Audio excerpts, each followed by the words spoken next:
We are on our way to Freeport, which is a water town. Oh, water town sounds like, yeah, we're going to the water town, see? Sounds like so Kevin old. Costner will be there, Dennis. Kevin Costner with fins. Dennis Hopper. So figure on. I'm just gonna shut the radio off. We don't want any copyright infringement. So we're gonna review Alien Covenant. I was so fucking disappointed in this movie, Mike. How about you? What did you think of it? Well, I went in with not extreme expectations, but a little excited to see a Ridley Scott Alien film. I knew it was a prequel to Alien and a sequel to Prometheus, so I knew what I was getting myself into.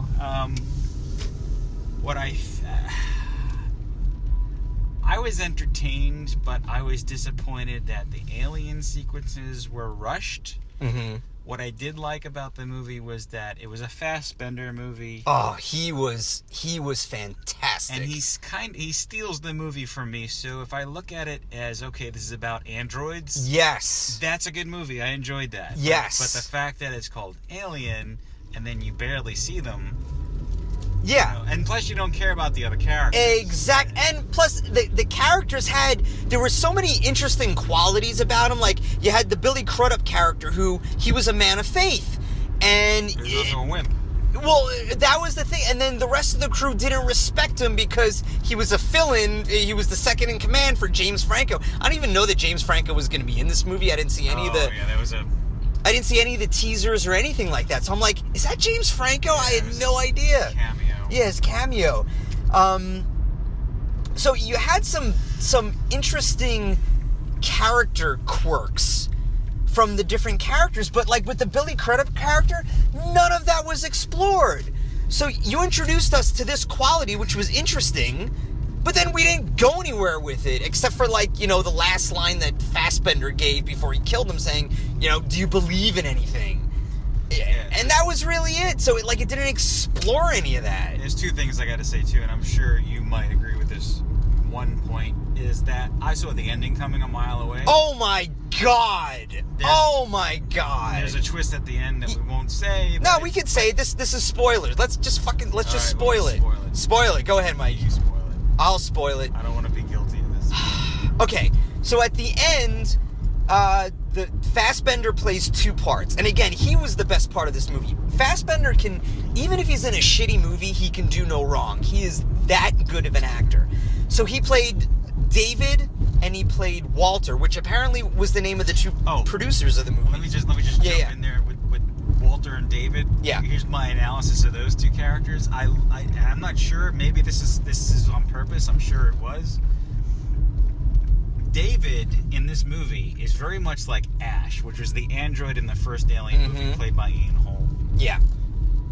Very, shady. And sure. The way he speaks. And then Walter reminded me more of Bishop from Aliens, Lance Henriksen. Yes. I love that. Yes. Little background, but yeah. Yep.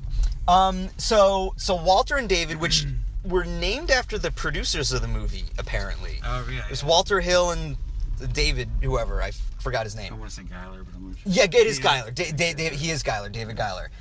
So, David is from Prometheus, and Walter is an upgraded model of David, and they get into that. So, at the end, they have differing programming and philosophies. David, as we find out, it gets short-circuited a little bit. He's a little malfunctioned because he got the name of the composer wrong. So that's how it showed that he was a little off, and that's probably part of why David was a little off. He's twitchy, which is also like Ash. Exactly. Yeah. So for whatever reason, his program was a little off, and he wanted the alien. He saw the alien as such a perfect creature. He wanted to up their population. I like that too. I like that he was engineering it. There was a lot of weird sci-fi stuff happening in the background. And it had to do with creation, so you figure this could have plugged into the Billy Crudup character. I don't even know his name. But that could have been part of the character. Dr. Manhattan. Dr. Manhattan was his name. Yes, thank you. Wait, wasn't that Jim Caviezel or was that No, that was Crudup was. That Crudup was in that? He was I always mad. get Crudup and Caviezel confused. In Watchmen. In Watchmen. So you have the two androids fighting. So you never see the result of the fight, but you have David say something like, it's up to you. Do you choose between us or the humans? And you're led to believe that Walter is the person who is the android who wins the fight, who defeats David, and he comes back and is going to take the colonists to the planet, and he's the good one who won everything. But you come to find out that it was really David who won, and he sabotages everything, and he's going to end up repopulating the colonists with the alien embryos that he brought on board. Boom, there's the spoiler. But I mean, but the giveaway was in the fight.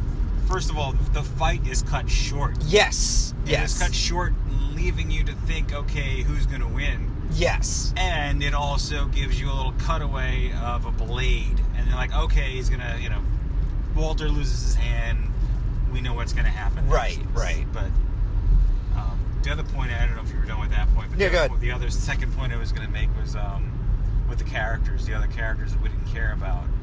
I feel like they had a lot of potential. Yes. The quirks were there, like you said. But I also was going to comment that today's movie format is so fast-paced. Maybe it's because of the audiences these days. I don't know.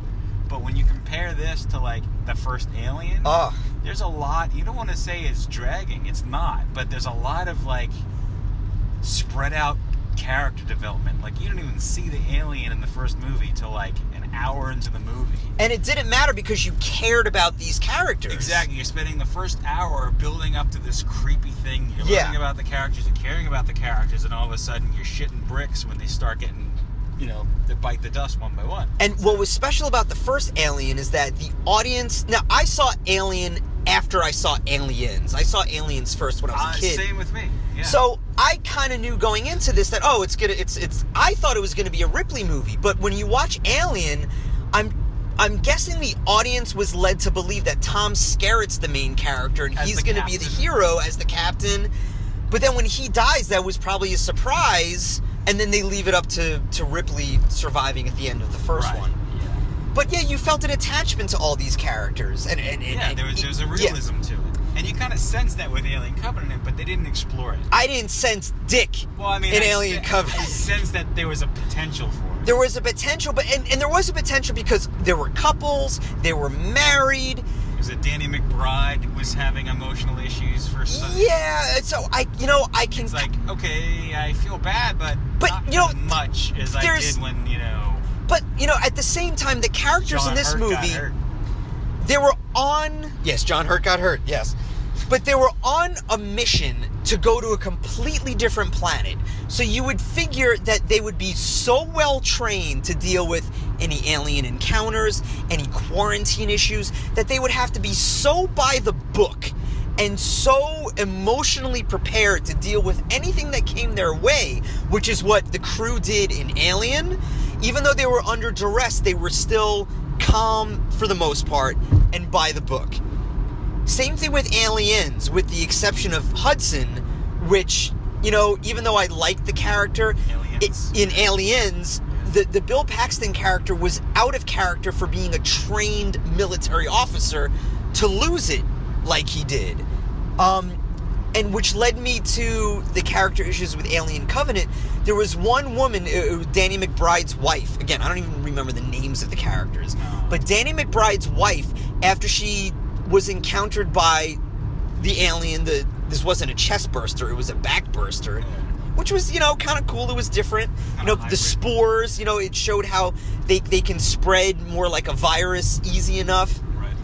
Which kind of took us out of continuity. Great ideas, though. Yeah, great ideas. But okay, so you have an alien encounter, you have an emergency situation. This woman totally freaked the fuck out, started screaming, started crying. Instead of following protocols, which you figure was drilled into her head before going off on this lifetime mission, she totally fell apart, and that took me way out of the movie because it led me to believe, like, where's the training with this crew? You know, they're not keeping it together at all, and it just was totally like, come on, you know, at least hold it together somewhat. And they're coming up with the solutions way too quickly, I think. As far as what? I guess the pacing. I think it goes back to my comment earlier. Like today's movies, certain movies, like this, I guess, just the pacing is just way too rushed. Mm-hmm. Whereas like 1979, it was a slow burn. Even Jaws. Yes. Like today's attention span, I think. I mean, we're lucky enough to like come out of the original format era. But this era, millennials, I guess you would call it. These damn kids. These damn kids, they have no attention span. I blame Facebook and social media, and texting and all that crap. But it's you know, like a millennial, quote unquote, has commented on a movie that was classic in the 80s, watches it today and says that was boring. Because the pacing is different. My friend's daughter, who's 19 now, and she saw Jaws recently, and she said something like, it was so boring, it was just like a piece of shit shark movie, and I'm like, what? Yeah, because everyone's waiting for the action. They're not getting themselves involved with the development of the characters and the situation, the atmosphere, and then you start shitting on the characters, then you start feeling things. I don't want to paint a generation as a broad brush. I don't. I think I'm not labeling the generation. I'm just pointing out that today's generation is now sucked in today's technology. That I think everything is rewiring their brains, which is, it's got to be true. I mean, I don't know. I don't know why. I guess I don't know enough millennials to really make a decision that way. I'm just changing my. Get off my lawn. I'm expanding my thought now. Because I guess I'm guilty too, because I would watch an 80s movie, let's say, with a different pacing than today's fast pace, and then watch a 50s or a 30s movie and be like, okay, that was boring. Yes. But I guess it's more evolutionary. Yeah. But I feel like that had something to do with the reason why Covenant was off. And regarding the action, I think when you talk about Jaws and when you talk about the first Alien, you don't see the creature that much. So it builds suspense. And when you do see the creature, it's in these short spurts. But also when you see the creature now in Aliens, there wasn't any CGI. In Alien Covenant, a lot, if not all, of the alien attacks was by a fucking cartoon. So when they got attacked, it took me so out of the movie because they weren't being attacked by a real puppet, by a real thing. They were being attacked by a cartoon. So I know the actors are acting to nothing, and I know that I can see the digital imprint of this monster, and it's not as scary. I cannot suspend my disbelief by looking at this monster. I didn't, yes and no with that on my end. I think for me, the reason why it was so unexciting, and that's is because I've been here before. I've seen the Alien movie a couple of times. I've seen good ones. You know, like Alien and Aliens are my favorite Alien. I mean, there are some interesting aspects to the other ones. Yep. But those are the only Alien movies. Yes. Like, so it's like watching this is like, oh, this is gonna be scary. This is gonna be gory.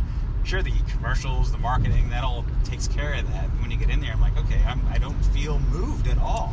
I'm just admiring the ideas, and I'm enjoying Fassbender's performance. Yeah. I mean, the trailer did nothing for me. So I went into this movie with low expectations, but I still wanted to see it because, you know, I am such a big fan of the first two movies. And 3 was all right. There were some moments in 3 which were cool, and I know Fincher's version. I know Fincher's version was chopped up by the studio. There were parts of Alien, the fourth Alien movie. I forgot the name. Resurrection.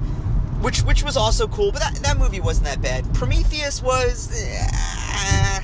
again, there were some moments. Fassbender was excellent, and I like Pierce. I like Guy Pearce as well. I think just on that is like, you know, after Alien and Aliens, you know, Alien 3 was cool because it was a different vibe. It was a cool atmosphere. There was a lot of excellent British actors in that film. Yes. Then you got Resurrection, which was actually written by Joss Whedon. I think he wrote. Oh, I didn't know that. I think I think I'm not sure about this, but I think he regrets writing that. Oh, no. But I enjoy that because it's like a different movie. Don't associate with the other Alien movies. It's a comic book to me. It's very comic book. Yeah. And then Prometheus is very H.P. Lovecraft. Yes, it's very psychological. Which I appreciate. Yeah, know? I wasn't that into Prometheus, but again, I enjoyed Fassbender's performance the best. Yeah. So, a positive about this movie is I like the relationship between the two androids. I wish that was the main focus of the movie, along with the aliens. It was kind of like a Data and Lore from Star Trek: The Next Generation. Yeah. Which I loved, and I loved this part in Alien Covenant. Biasly, I'm an Android fan. Okay. I love androids. I love Blade Runner. I love Star Trek Data, like you said. Yep. And I was intrigued by Crudup's character. One, I like Crudup as an actor, but two, I liked having a man of faith and trying to be a leader after the original leader has died, and dealing with his personality and with the crew. I wish that was explored more. And I like the aspect of faith, even though I'm an atheist, I don't have any faith. I appreciated that part of the story, but again, it wasn't exploited, not exploited, but it wasn't brought to attention at all, or very, very little. And I was listening to some other review, and and I think it was from F This Movie, which is a great movie podcast. I think they were the ones who brought up, and then of course they just needed some more alien kill scenes. So after the crew is throughout this whole traumatic situation, you have a couple having sex in the shower, which led to the alien killing them while they were in the shower. It just seemed as a way to up the body count a little bit. Classic campy horror situation, I guess. There was no reason for it. Probably just for marketing. So at the end of this movie, I'm curious if I'm trying to figure out the timeline here, but I guess I'm wrong because it's before Alien. I was figuring maybe this is the ship that goes to LV-426, but that's way too early. I don't know the way. It's way too early. The way they left it off, it sounds like there's going to be another spin-off prequel. Yeah. And yeah, I mean, I think it did well in the box office, so it's possible they'll do it. I was fascinated by the engineers in Prometheus. Yeah. And the way they made them in Prometheus just made them seem like normal people. Like you didn't know anything about them. I wish I would learn, because humans are supposed to be part of them. Like they're the genesis of of human beings. So it's which expands in Covenant with David engineering his own aliens. Right. So, but let's learn more about the engineers and where supposedly humans are from. And you didn't really get as, I guess, there's the why that David wanted to spread the alien gene, the spore. I understand that. But it just left more to be desired. There was just so much more for the engineers. I liked the look of them, and I just wanted to learn more about them, and that was another missed opportunity. I guess I didn't read too much into Covenant before I... Yeah, me neither. I knew nothing about it. I actually expected to see the engineers again, knowing that this was coming off Prometheus. Yes. But yeah, like you said, you don't. Yeah. So, and the funny thing is that if there's another Alien movie coming out, I will go see it, in the hopes that it will be better and that it just expands upon it. We've seen all the alien attacks before. That's not the issue. It's what to do around the alien attacks. Yeah, is that I wanted to see something new, and I think that they had it, but they lost it. It was the whole new alien species that David created. Yeah, you probably only see that in action for 10 minutes, if that. It was a nice little tweak, which was cool, but I wish there was more. So again, did Ridley Scott directed this one, right? Or I think he's 79 years old, so not bad. He did. Okay, yeah. I mean, direction-wise, look-wise, it was good. Now, Scott did the Blade Runner sequel as well, right? He didn't direct it, but he produced it. I think originally he was going to, but I guess he spent too much time on this. I don't know. Yeah, I mean, that looks good as well. So we'll see about that too. That's not until October though. Yes, that comes out on my birthday. Oh, nice. Well, we have plans already then. All right. Well, Anything else to add, Mike, before we go? No. I guess if you're listening to this and you haven't seen Alien Covenant, I'm sorry if we spoiled it for you. I will warn in the blurb that there are spoilers. Oh, then if you have, then yes. leave your comments below. Leave your comments below. And Mike, where can people find you? Do you have a website to give or a Twitter? Well, I have a personal blog that I haven't been feeding a lot, but it's hypersonictuna.com. And Mike and I share a film making site called flickgorilla.com. Yes. Yeah, the Hypersonic Tuna, Mike wrote a really good blog post about his Star Wars memories that I recommend everyone check out. Thank you. All right. So have a good whatever, everyone, and we'll talk to you soon. Bye.